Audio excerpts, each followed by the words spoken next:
Hello traders, and welcome to a new video on the Volume Oscillator. This was a Patreon suggested video, as you can see here, and I actually had a trader who private messaged me and wanted me to talk a little bit more about the Volume Oscillator. And what I thought was, I have not done a video on technical analysis or a video on a technical indicator in a very long time. So the goal of my video today is to be under 5 minutes and just show how the Volume Oscillator works and how you can use it in a trading system.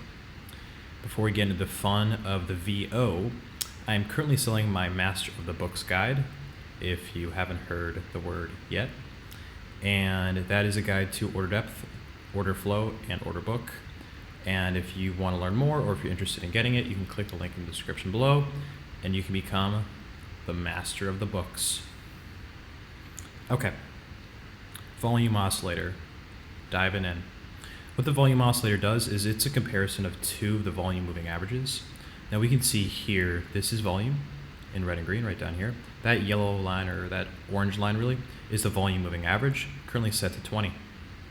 So what this does is it records the last 20 values and tells us the average amount of volume. Now why we like to look at the volume average compared to volume is to see if we're at above or below average volume, period. So you can see here we had above average volume because it's above the volume moving average. Here we had a period of really below the average volume. So you can see around here, not much really happening. Now what the volume oscillator does is it takes a 5 volume moving average, so this, the last 5 candles, and the 20. Or this, I think this is by default a 10, but I like to look at it with the 5 and the 20. Now what this does is it can tell us whether volume in the short term is a higher average or a lower average than volume in the medium / longer term.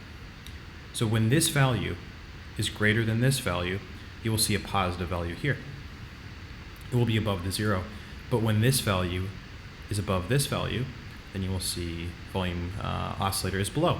So really what this means is when you get a short-term volume spike, the volume oscillator will rise, which is indicating that the bulls or the bears are pushing price in a certain direction. Now how I like to use this, kind of revealed a bit of it right there. But using a spike in the volume oscillator can be very helpful in determining which way price is likely to trend. An example here. We see price goes a bit lower. We see above average volume, price continues to go lower, and then price goes lower one more time on a spike in the volume moving average, in the volume oscillator. And one way that I would be careful with using this is you have to determine whether price is in a range or in a trend. Because if price is in a trend and it has made multiple waves in that trend, like this, then what can happen is a major volume spike, such as right here, can actually reverse the trend. But what we're looking for are medium volume spikes, things like that. Or, like this, that probably aren't going to reverse the trend, but are probably just going to fuel it in its direction. Let's go look at a signal here. We see a rise in the volume oscillator. We're at around the 0 here, meaning that this is really the current volume here. The 5 volume moving average is lower than the 20 moving average, and then price goes down, and we see a spike in the volume oscillator. This is a pretty good sign that price is going to continue lower. Price does. The bears were in control here. They proved themselves that they were selling hard and market selling, and likely many offers and not many bids near price, and price falls. If we use this again, we can see that we get to a period of below average volume, and we're just looking for another spike. And we do see another spike here. Now at this point in time, you have to wonder, are we deep enough in a downtrend where this spike in the volume oscillator and this spike in volume is probably going to reverse the trend? Or is this probably just going to fuel the trend lower? I believe that this spike is probably just late stage selling. And it was, yep, makes sense, and the price goes higher. And what we would do again is look for another massive spike in the volume oscillator. And when you're looking for a spike in the volume oscillator, I found that really good signals can come when you get the volume oscillator below 0, meaning not much short-term volume, and then you get a spike. So something like this, really not much happening, and then you get a spike. That can really fuel a trend. And if you had shorted, you had potential profit of pretty nice within a little over 2 hours. Now let's look here. Good news is price is in a range and the volume oscillator isn't really doing much. So any spike in the volume oscillator, such as that, could cause some things to happen. You can see here, if you had shorted around here, around that level, price did go a little bit lower here. And yeah, you had about a 1.3% price drop after that, because the sellers, market sold, we had a bit of a bounce back, and then they sold off again. And now we really get the volume oscillator not really doing much, as you can see here. And then we get a pretty large spike in the volume oscillator here. Let's see what happens with this. Yeah, so what ended up happening here, and this is another example of something that I had mentioned before with using the volume oscillator that can be helpful. We see an uptrend, but later in this uptrend, we see that we have a massive spike in volume here. But this is just late stage buying. This actually wasn't significant bullish strength, and that reversed the trend. So whenever you see a spike in the volume oscillator, you have to put into context to see if price is in a late trend or if price is in a range to see whether price will continue moving in that direction. So I think we've talked a lot about, okay, I went over the 5-minute mark. Okay, 10 minutes is now my barometer. We'll not breach 10 minutes for this technical indicator. What we can see here, beautiful spike in the volume oscillator here. Price likely to, continue rising. As you can see here, we can see price was in a range. Price is not in a late stage uptrend because price is ranging here, as you can see here.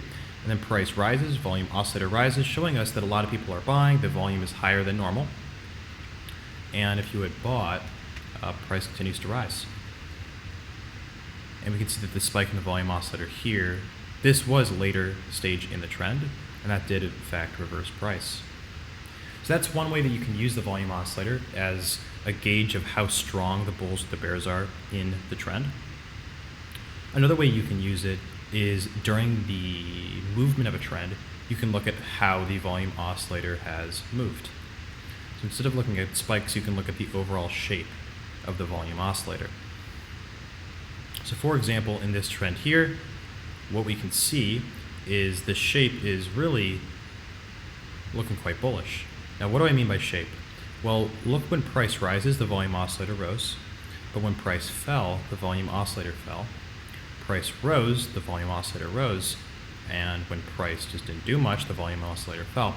And when price rose here, the volume oscillator rose. When price began to fall and really not do much, the volume oscillator fell as well. Price rose, volume oscillator rose. This kind of shape where bullish action leads to increase in the volume oscillator, bearish action leads to decrease, that's telling me that the bulls are in control.